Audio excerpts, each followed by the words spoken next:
How to change the language in Crunchyroll. So if you want to change the language in Crunchyroll, then what you need to do is first make sure that you have a stable internet connection. Once you have an internet connection, you just need simply open up your Crunchyroll application.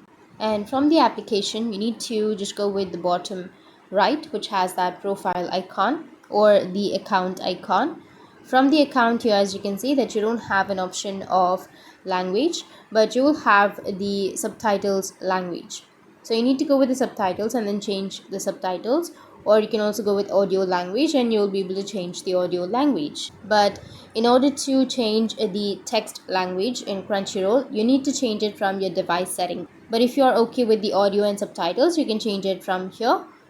Or if you want to change the whole theme or the text, then you can open up your settings. From the settings, you can go with search, and under search you need to search for language and go with preferred language and select the language that you would like to change. And after that, you can open up your Crunchyroll and your language will be changed. That's it, and if you have any questions, feel free to comment below. Thanks for watching.